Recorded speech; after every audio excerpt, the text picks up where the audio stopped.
Hello everyone, मुझे उम्मीद है कि आप सभी अच्छे हैं और आज मैं आपके लिए लेकर आई हूं क्लास 10th मैथ्स का क्वाड्रेटिक इक्वेशंस। तो इसे हम कुछ ऐसे पढ़ेंगे, इतने मजेदार तरीके से पढ़ने की कोशिश करेंगे कि आपको ऐसा लगे नहीं कि भाई कोई हमें बैठ के पढ़ा रहा है। ऐसा लगेगा कि यार कुछ नया सीख रहे हैं और कुछ मजा आ रहा है। तो मैं हूं रोशनी फ्रॉम लर्नोहब उर्फ examfear.com और पिछले 10 सालों से मैं free of cost online educational videos इसी तरह से बनाती आ रही हूं और मेरे लाइफ का एक ही मोटो है कि क्वालिटी एजुकेशन हर एक बच्चे तक पहुंचना चाहिए। तो मेरी जर्नी के बारे में या फिर लर्नोहब के बारे में ज़्यादा जानने के लिए आप डिस्क्रिप्शन में दिए हुए लिंक को क्लिक कर सकते हैं।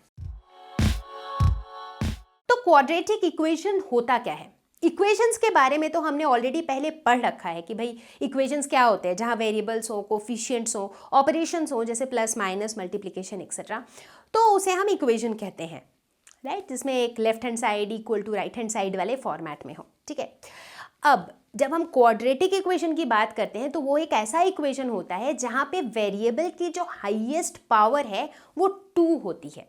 तो उस तरह की इक्वेशन को हम कहते हैं क्वाड्रेटिक इक्वेशन। तो अगर हम एक जनरल फॉर्मेट की बात करें तो ये कुछ इस तरह का दिखता है, ax² plus bx plus c is equal to 0, जहां पर a is not equal to 0, क्योंकि अगर a 0 हो जाएगा तो पूरा का पूरा ax² का टर्म क्या हो जाएगा, छूमंतर, गायब हो जाएगा, राइट। तो फिर ये क्वाड्रेटिक इक्वेशन रहेगा ही नहीं। तो इस इक्वेशन में, इस जनरल इक्वेशन में हम क्या देखते हैं कि जो वेरिएबल है वो क्या है, x, और x का हाईएस्ट पावर क्या है, 2, इसीलिए ये क्वाड्रेटिक इक्वेशन है। ठीक है, यहां तक क्लियर है सबको? तो अब हम एग्जाम्पल्स लेते हैं। मान लेते हैं, मैं कहती हूँ 7x² प्लस 3, ये एक क्वाड्रेटिक इक्वेशन है। बिल्कुल है, क्योंकि इसमें वेरिएबल कौन सा है, x, और उसकी हाईएस्ट पावर क्या है, 2, तो ये क्वाड्रेटिक इक्वेशन है। एक और एग्जाम्पल लेते हैं, 2y minus 3x is equal to 0, क्या ये क्वाड्रेटिक इक्वेशन है? नहीं, क्योंकि यहां पर कितने वेरिएबल्स हैं, 2, x और y, और हाईएस्ट पावर कितना है दोनों का, 1।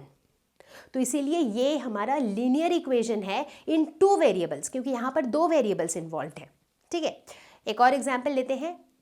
Let's say y³ plus 2x plus 1 is equal to 0, क्या ये क्वाड्रेटिक इक्वेशन है? नहीं है। क्यों? क्योंकि जो वेरिएबल का हाईएस्ट पावर है यहाँ पे वो है 3, y³ है, राइट। तो इसीलिए ये भी क्वाड्रेटिक इक्वेशन नहीं है। तो कई बार क्या होता है ना कि कुछ कुछ इक्वेशंस ऐसे होते हैं जिनको देख के हमें लगता है कि शायद ये क्यूबिक इक्वेशन है, क्योंकि उनके ऊपर टू द पावर 3 रहता है। बट जब हम उस इक्वेशन को थोड़ा सा सिंप्लीफाइड फॉर्म में लाते हैं तो देखते हैं कि वो एक्चुअली एक क्वाड्रेटिक इक्वेशन है। तो इसीलिए हम कुछ एग्जाम्पल्स देखेंगे अभी थोड़ी ही देर में और चेक करेंगे कि किस तरह से कभी कभी इक्वेशन देखने में तो लगता है कि क्वाड्रेटिक नहीं है, बट दरअसल वो क्वाड्रेटिक इक्वेशन ही होता है। क्वाड्रेटिक इक्वेशन सॉल्व करो, x की वैल्यू निकालो, इसकी वैल्यू निकालो, उसकी वैल्यू निकालो। सवाल ये उठता है कि क्या ये क्वाड्रेटिक इक्वेशन हमें काम आता भी है? बिल्कुल आता है। हमारे रियल लाइफ में भी बहुत सारे ऐसे छोटे बड़े सिचुएशंस आते रहते हैं जिन प्रॉब्लमेटिक सिचुएशन के सॉल्यूशन तक पहुंचने के लिए हमें क्वाड्रेटिक इक्वेशन का यूज़ करना पड़ता है, उसे मैथमेटिकली सॉल्व करने के लिए। एक ऐसा ही छोटा सा एग्जाम्पल लेते हैं। मान लेते हैं कि हमारी एक प्लॉट है गांव में, ठीक है, तो वो रेक्टेंगल के शेप में है। अब हमें सिर्फ इतना पता है कि उसका जो एरिया है, उस प्लॉट का एरिया जो है वो 1500 स्क्वायर फीट है। ठीक है, अब हमें ये नहीं पता कि उसका जो लेंथ है या जो ब्रेड्थ है वो कितना है एग्जैक्टली, वो हमें नहीं पता। बट हमें ये ज़रूर पता है कि जो लेंथ है वो ब्रेड्थ का डबल है। ठीक है, अब मान लेते हैं कि हमने डिसाइड किया कि यार उसके जो है ना चारों तरफ हम बाउंड्री लगाएंगे। तो अब कॉन्ट्रैक्टर चाहता है कि हम उसे लेंथ और ब्रेड्थ के एग्जैक्ट मेजरमेंट्स बताएं। तो हम कैसे निकालेंगे? बहुत ही स्मार्टली हम इसे निकाल सकते हैं क्वाड्रेटिक इक्वेशन के हेल्प से। कैसे? हम मान लेते हैं कि उस प्लॉट का जो लेंथ है वो है L और जो ब्रेड्थ है वो है B। तो अब ये जो प्रॉब्लम हमारे पास है इसके हिसाब से L इंटू B कितना है, एरिया, यानी कि 1500 स्क्वायर फीट। और हमें ये भी पता है कि जो L है वो B का 2 टाइम्स है, यानी कि L is equal to 2B। तो अब अगर L की जगह पहले वाले इक्वेशन पे हम 2B डाल देते हैं तो हमें क्या मिल जाएगा? ये एक क्वाड्रेटिक इक्वेशन है, क्योंकि B एक वेरिएबल है और B का जो हाईएस्ट पावर है वो कितना है? 2। तो यानी कि ये एक क्वाड्रेटिक इक्वेशन है। अगर इस इक्वेशन को सॉल्व करके हम b की वैल्यू निकाल लेते हैं, फिर हम आसानी से l की वैल्यू भी निकाल सकते हैं। तो इस तरीके से क्वाड्रेटिक इक्वेशन के हेल्प से हम लेंथ और ब्रेड्थ की एग्जैक्ट वैल्यूज निकाल सकते हैं। अब क्वाड्रेटिक इक्वेशन के कॉन्सेप्ट को अप्लाई करने के लिए जो सबसे पहली चीज़ हमें करनी पड़ती है वो ये है कि हमारे पास जो प्रॉब्लम है वो एक सिचुएशन की तरह दिया हुआ होगा, राइट?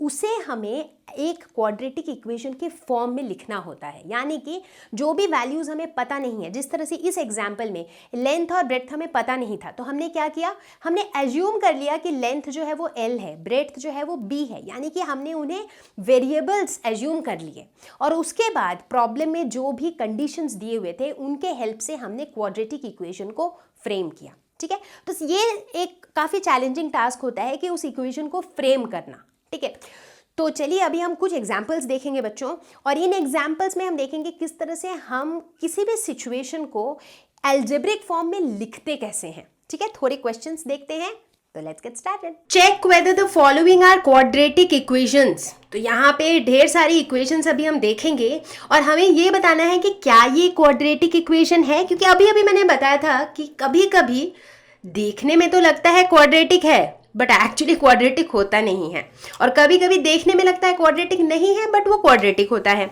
तो चलिए देखते हैं। तो सबसे पहले हम इस इक्वेशन को लेते हैं। ठीक है, तो कैसे पता चलेगा, मतलब हम इस इक्वेशन को क्या करना चाहेंगे, हम इसे ax² + bx + c is equal to 0, ये हमारा क्वाड्रेटिक का फॉर्म होता है। तो हम इस फॉर्म में लाने की कोशिश करेंगे। अगर ये इस फॉर्म में आ गया यानी कि क्वाड्रेटिक है, अगर नहीं आया यानी कि क्वाड्रेटिक नहीं है। ठीक है, तो पहला इस इक्वेशन को लेते हैं, x + 1 का whole square, a + b whole square, तो हो जाएगा a² + b² + 2ab। ठीक है, और राइट हैंड साइड में हो जाएगा 2x - 6। ठीक है, तो सब कुछ को हम लेफ्ट हैंड साइड में ले आते हैं, तो ये हो जाएगा x² + 2x - 2x + 1 + 6 is equal to 0। अब 2x - 2x कैंसिल हो जाएगा, तो ये हो जाएगा x² + 7 इज इक्वल टू 0। तो ये इसका सिंप्लीफाइड फॉर्म हो गया। अब मैच करते हैं, क्या ये इस फॉर्म में है? बिल्कुल है, ax² + c is equal to 0। bx वाला टर्म नहीं भी है तो चलेगा, क्योंकि जो वेरिएबल है उसका हाईएस्ट पावर 2 है। तो yes, this is a quadratic equation. तो ये एक क्वाड्रेटिक इक्वेशन है। अगला वाला देखेंगे, x² - 2x is equal to -2 × 3 - x। ठीक है, इसको थोड़ा सा सिंप्लीफाई करने का कोशिश करेंगे हम लोग। तो x² - 2x is equal to -2 को मल्टीप्लाई कर देंगे तो ये हो जाएगा -6 + 2x। ठीक है, सब कुछ लेफ्ट हैंड साइड में ले आएंगे, x² - 2x - 2x + 6 is equal to 0। तो ये हो जाएगा x² - 4x + 6 is equal to 0।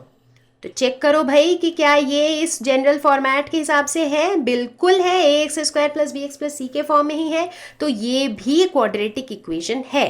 तीसरा देखते हैं, यहाँ तो 2 और आ गए भाई। तो तीसरा देखेंगे, तो ये वाले इक्वेशन की अब बात करते हैं। तो इसे भी हम सॉल्व करने की कोशिश करते हैं। अब इस इक्वेशन को देख के आपको क्या लग रहा है, क्या ये क्वाड्रेटिक होगा? देख के तो लग रहा है नहीं होगा, क्योंकि यहाँ पर x³ लिखा हुआ है, यानी कि x का हाईएस्ट पावर लग रहा है यहाँ पे 3 होगा। चलो देखते हैं, थोड़ा सॉल्व करते हैं, तभी तो पता लगेगा। तो लेफ्ट हैंड साइड में है x³ - 4x² - x + 1, और राइट हैंड साइड पे क्या है, x - 2 होल क्यूब, यानी कि a - b होल क्यूब के फॉर्म में है। तो इसको हम क्या लिखेंगे, a³ - b³ - 3ab, यानी कि 6x × a - b। ठीक है, तो इसको फर्दर सॉल्व करते हैं। x³ - 4x² - x + 1 is equal to x³ - 6x² - +12x - 8। ठीक है, तो अब यहाँ पे x³ और x³ कैंसिल हो जाएगा, सब कुछ लेफ्ट हैंड साइड पे ले आते हैं, तो ये हो जाएगा -4x² - x + 1 + 6x² - 12x + 8 is equal to 0। तो ये हो जाएगा +6 - 4 यानी कि +2x² -x - 12x यानी कि -13x +1 + 8 यानी कि +9 इज इक्वल टू 0। तो इसको अगर हम देखें तो क्या ये ax² + bx + c के फॉर्म में है? बिल्कुल है, तो इसीलिए ये भी हमारा हो जाएगा क्वाड्रेटिक इक्वेशन। तो इसीलिए ये एक ऐसा एग्जाम्पल है जो देखने में लग रहा था कि क्यूबिक इक्वेशन होगा, क्योंकि पावर लग रहा था कि 3 है, बट एक्चुअली इसका पावर 2 है, तो इसीलिए ये क्वाड्रेटिक इक्वेशन है। एक आखिरी इक्वेशन देखते हैं। तो यहाँ पर लेफ्ट हैंड साइड में है x² प्लस 3x प्लस 1 और राइट हैंड साइड में है x माइनस 2 का होल स्क्वायर, मतलब a minus B whole square, तो a² plus b² minus 2ab। ठीक है, तो यहाँ पे x² कैंसिल हो जाएगा, सब कुछ लेफ्ट हैंड साइड में ले आते हैं, तो ये हो जाएगा 3x plus 1 minus 4 plus 4x is equal to 0। तो 3x प्लस 4x हो जाएगा 7x माइनस 4 प्लस 1 हो जाएगा माइनस 3 इज इक्वल टू 0। अगर इसको ध्यान में देखें तो यहाँ पे x का हाईएस्ट पावर कितना है, 1 है, तो यानी कि ये एक लीनियर इक्वेशन है, तो ये इक्वेशन क्वाड्रेटिक इक्वेशन नहीं है। ठीक है, तो अब हमें समझ आ गया कि किस तरह से हम बताएंगे कि कौन सा इक्वेशन क्वाड्रेटिक इक्वेशन है और कौन सा नहीं है। कि अगर हमारे पास कुछ सिनेरियोज दिए हुए हों और पूछा जाए कि इसे हम एल्जेब्रिकली या फिर मैथमेटिकली कैसे लिखेंगे, तो उसे कैसे अप्रोच करते हैं। जैसे the product of 2 consecutive positive numbers is 306, we need to find the integers, यानी कि हमें इन इंटीजर्स के बारे में कुछ पता नहीं है। चूंकि पता नहीं है तो हम क्या करेंगे, मैंने ये अप्रोच बताया था राइट। जब भी इसे एल्जेब्रिकली लिखना हो तो सबसे पहला स्टेप होता है कि जो चीज़ें पता नहीं है उन्हें एज्यूम कर लेते हैं। ठीक है, तो हम एज्यूम कर लेते हैं कि एक इंटीजर है x, तो दूसरा इंटीजर क्या होगा, क्वेश्चन में लिखा गया है 2 कंसेक्यूटिव पॉजिटिव इंटीजर्स, मतलब कंसेक्यूटिव मतलब एक के बाद एक, तो अगर एक इंटीजर x है तो दूसरा इंटीजर होगा x प्लस 1 राइट, क्योंकि एक के बाद एक है, 3 के बाद 4 है, 4 के बाद 5 है, तो मतलब x के साथ एक और जोड़ देंगे तो उसका अगले वाला इंटीजर आ जाएगा। ठीक है, तो हमारे जो 2 इंटीजर्स हैं उन्हें हमने एज्यूम कर लिया x एंड x प्लस 1। अब क्वेश्चन के हिसाब से इन दोनों का प्रोडक्ट कितना है, 306, तो x into x plus 1 is equal to 306। तो इसे अगर थोड़ा और सॉल्व करें तो ये हो जाएगा x² plus x is equal to 306, और इसे हम लिख सकते हैं x² plus x minus 306 is equal to 0। तो ये हो जाएगा हमारा क्वाड्रेटिक इक्वेशन, और अगर इस इक्वेशन को हम सॉल्व करते हैं तो हमें x की वैल्यू मिल जाएगी। इसी तरह का सिनेरियो देखते हैं। Rohan's mother is 26 years older than him. ठीक है, रोहन की जो भी एज है उससे उसकी मदर का एज 26 ईयर्स ज़्यादा है। The product of their ages 3 years from now will be 360। We would like to find Rohan's present age. तो यहाँ पे हमें क्या नहीं पता, हमें रोहन का प्रेजेंट एज नहीं पता है, तो हम एज्यूम कर लेते हैं कि रोहन का जो प्रेजेंट एज है वो है x।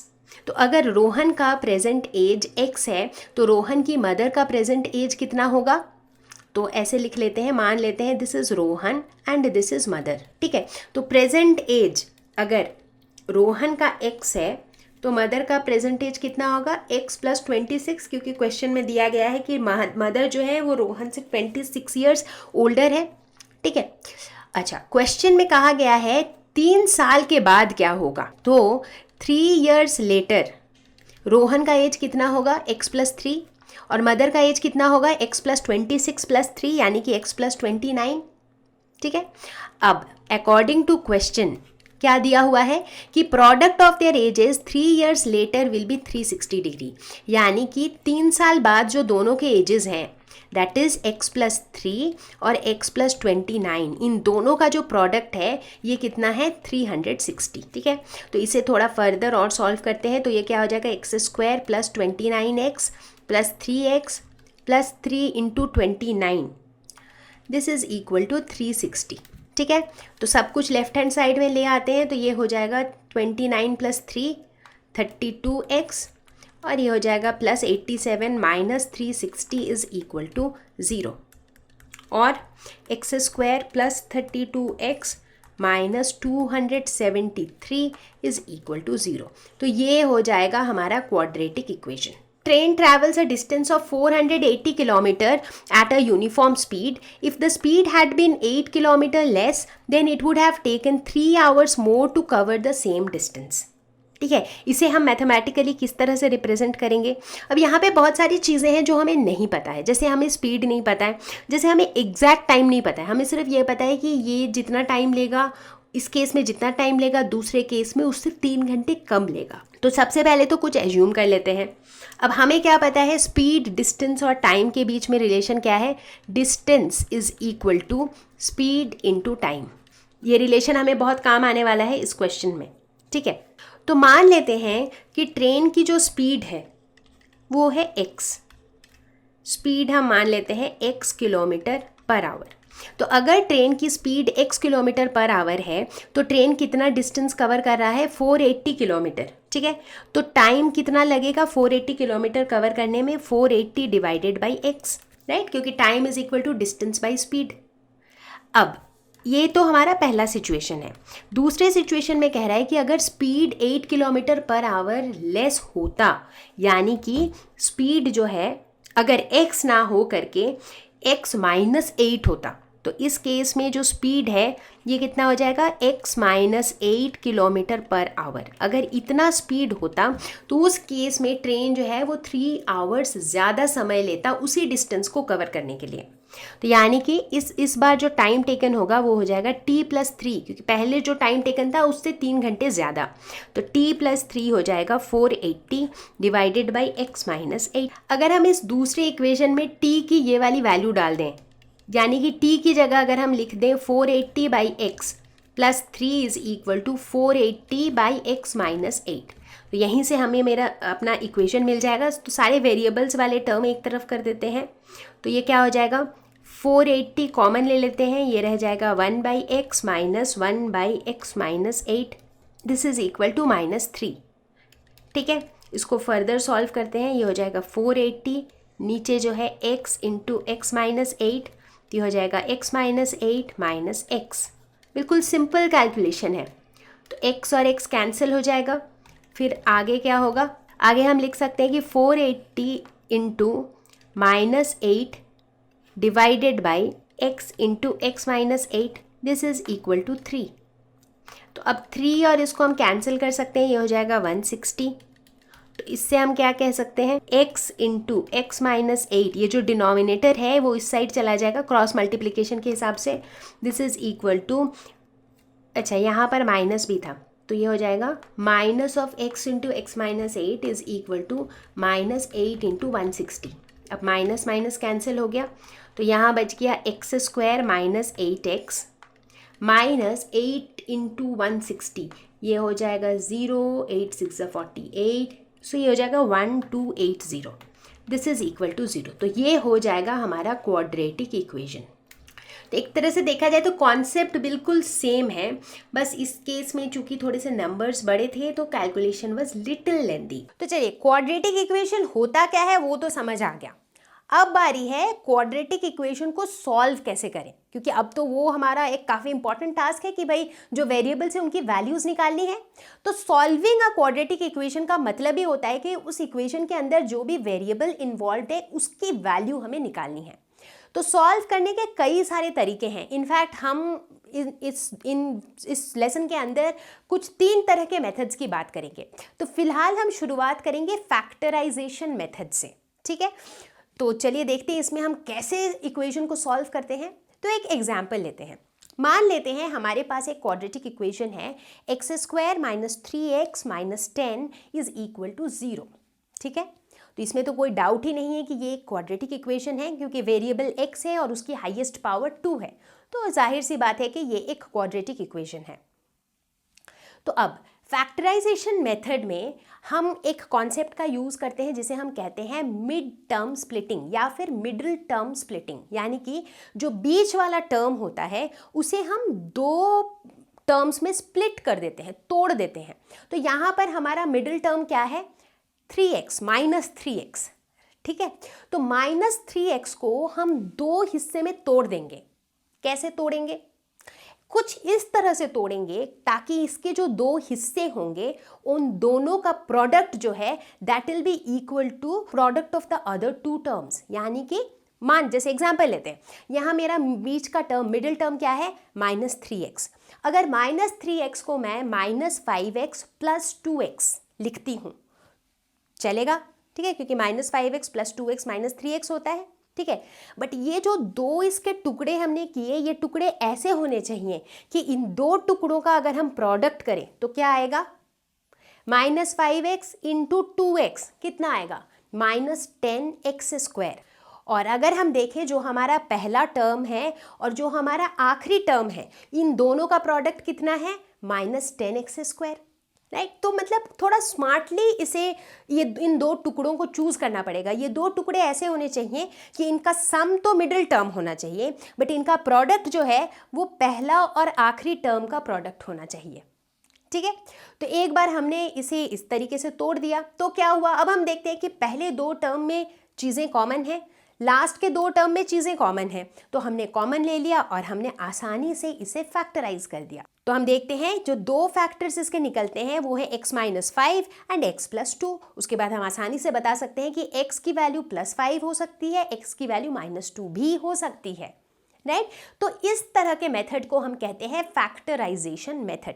तो हम बिल्कुल सिंपल वाले मेथड से स्टार्ट कर रहे हैं। इनफैक्ट फैक्टराइजेशन मेथड या फिर मिड टर्म स्प्लिटिंग ये आपने जूनियर क्लासेस में भी पढ़ा होगा, बट एक बार रिकैप के लिए थोड़ी प्रैक्टिस करेंगे इसकी, और उसके बाद हम आगे बढ़ेंगे और दूसरे मेथड्स के साथ। √2x² + 7x + 5 √2 = 0। बहुत से बच्चे ये जो √2 है ना, इसको देख के घबरा जाते हैं कि यार इसको कैसे हैंडल करेंगे, बट बहुत सिंपल है। हम बस अपने उसी लॉजिक से आगे बढ़ते जाएंगे। मिडिल टर्म क्या है, 7x। 7x को हम ऐसे दो हिस्सों में तोड़ेंगे ताकि उन दोनों का सम जो है वो 7x हो और उन दोनों का प्रोडक्ट जो है वो पहले और आखिरी टर्म का प्रोडक्ट हो।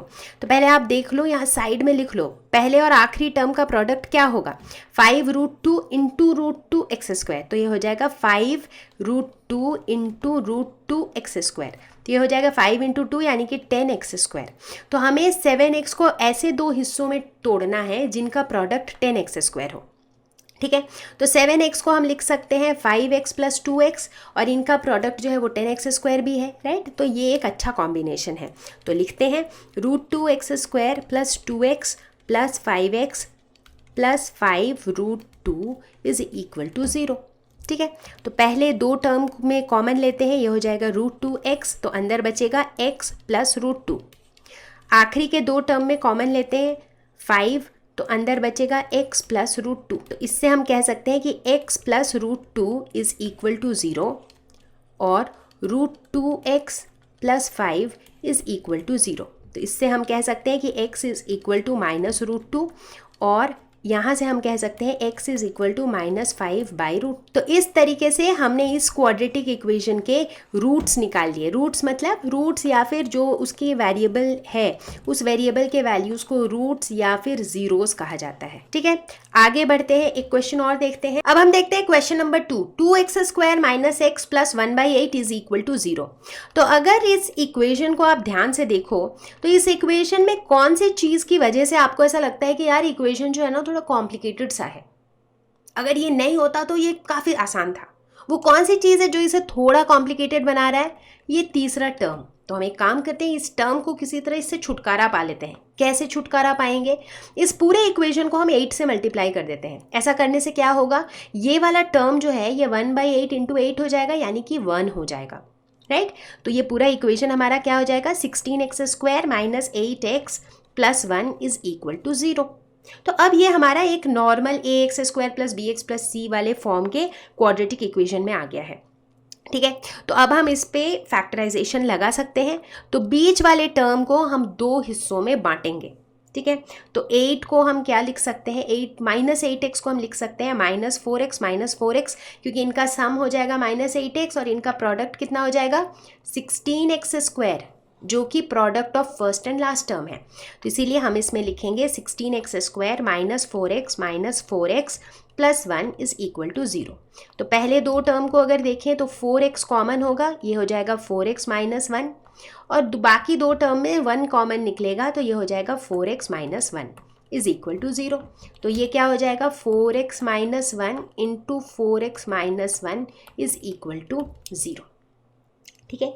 अब यहाँ से हमें एक चीज़ और पता चलता है कि हमने एक चीज़ मिस करी थी। यहाँ पर एक और ऑल्टरनेटिव वे भी था, और वो ऑल्टरनेटिव वे क्या था, सीधे यहाँ से हम इसको लिख सकते थे 4x² + 1 का whole square 2 into A into B, तो ये क्या हो जाता है A square minus 2ab plus B square, यानी कि a minus B whole square. तो यहाँ से हम डायरेक्ट ऐसे भी कर सकते थे, ठीक है।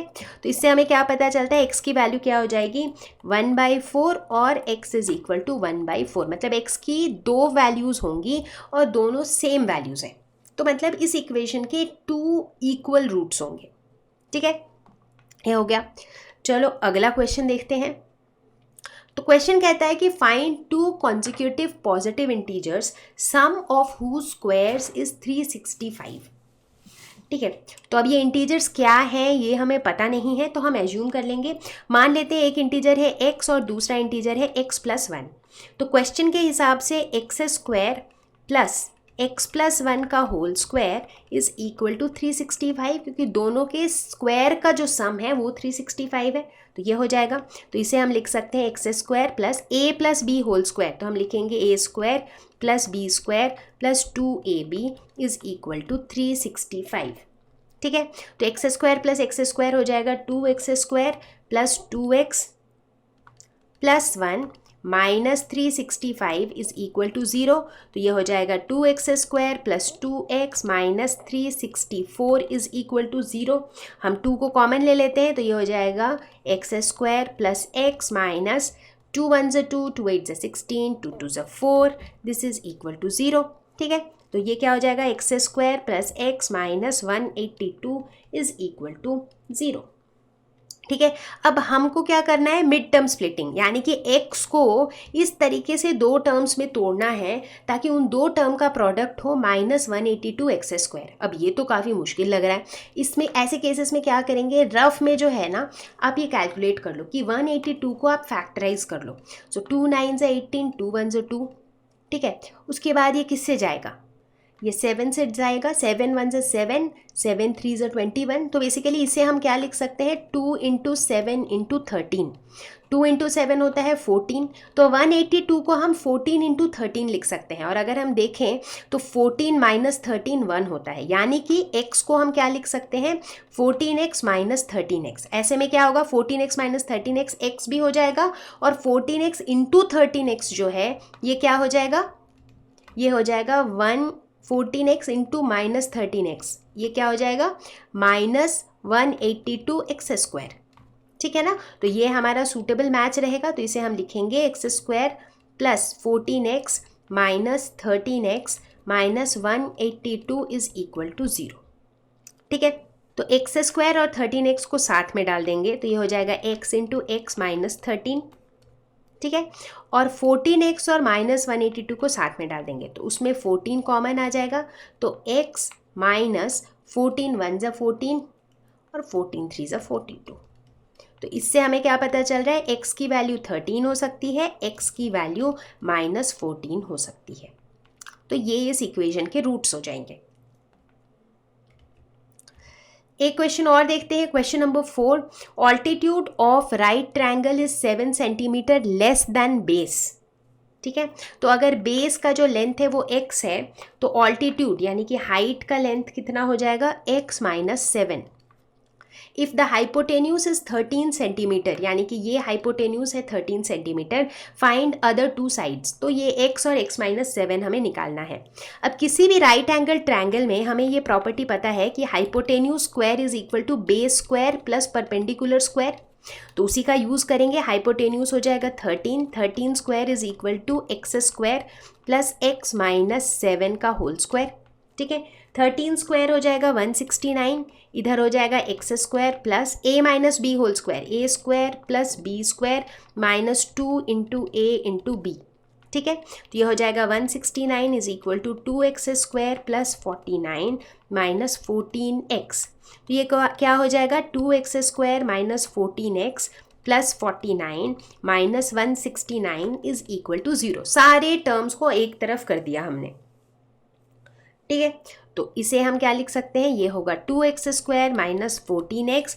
अब 169 में से 49 हम माइनस कर देंगे, तो ये हो जाएगा, इसमें से हम 2 कॉमन ले सकते हैं, तो ये होगा x² minus 7x minus 60 is equal to 0, ठीक है। अब इसमें मिड टर्म स्प्लिटिंग करेंगे, तो 7 को हम कैसे लिख सकते हैं, इनफैक्ट 60 का पहले फैक्टराइजेशन करते हैं, तो 2 3 ज़ा 6 0, 2 15 ज़ा 3 5 ज़ा, ठीक है। तो यानी कि हम 60 को जो है 2 इंटू 2 इंटू 3 इंटू 5 ऐसे लिख सकते हैं। तो इसमें से क्या हम इसे कोई ऐसे दो टर्म के प्रोडक्ट बना सकते हैं जिनका डिफरेंस जो है वो 7 हो? 15 इंटू 4 पॉसिबल नहीं है। अगर हम बात करें 3 टू ज़ा 6 और 5 टू ज़ा 7, 6 और 7 नहीं, वो भी पॉसिबल नहीं है। अगर हम बात करें 3 टू ज़ा 6, 6 टू ज़ा 12, 12 और 5 क्या वो पॉसिबल है? बिल्कुल पॉसिबल है, क्योंकि 12 और 5 को अगर हम सब्ट्रैक्ट करते हैं तो हमें मिल सकता है 7x, यानी कि अगर हम -12x प्लस 5x करते हैं तो हमें मिल जाएगा -7x। तो इसी को यूज़ करेंगे, तो यहाँ लिखेंगे x² plus 5x minus 12x minus 60 is equal to 0। तो इन दोनों टर्म में x कॉमन लेंगे, बचेगा x प्लस 5। इन दोनों टर्म में कॉमन लेंगे -12, तो बचेगा x प्लस 5। तो x इज इक्वल टू -5 हो जाएगा और x इज इक्वल टू +12 भी हो जाएगा। अब -5 क्या ये पॉसिबल है कि कोई एक साइड नेगेटिव हो? ऐसा पॉसिबल ही नहीं है। तो हमारा पॉसिबल वैल्यू क्या है? x is equal to 12। तो यानी कि बेस हो जाएगा 12 सेंटीमीटर और ऑल्टीट्यूड हो जाएगा 12 माइनस 7 यानी कि 5 सेंटीमीटर। मुझे उम्मीद है कि आपको ये वीडियो पसंद आया होगा। अगर आपका किसी भी तरह का फीडबैक या सजेशन हो तो प्लीज़ हमें कमेंट सेक्शन में बताएं, और मैं जल्दी ही मिलूंगी इसके अगले पार्ट के साथ। इस अगले पार्ट में हम क्या करने वाले हैं, इसमें हम डिस्कस करने वाले हैं कुछ और मेथड्स, जैसे कि क्वाड्रेटिक फॉर्मूला का यूज़ हम कैसे करते हैं क्वाड्रेटिक इक्वेशन को सॉल्व करने के लिए। इसके अलावा किस तरह से हम कंप्लीटिंग स्क्वायर्स मेथड से भी क्वाड्रेटिक इक्वेशन को सॉल्व कर सकते हैं। और ये काफ़ी इंपॉर्टेंट वीडियो है, यहाँ से आपके एग्जाम्स में भी काफ़ी क्वेश्चन आते हैं, तो इसीलिए स्टे ट्यून्ड।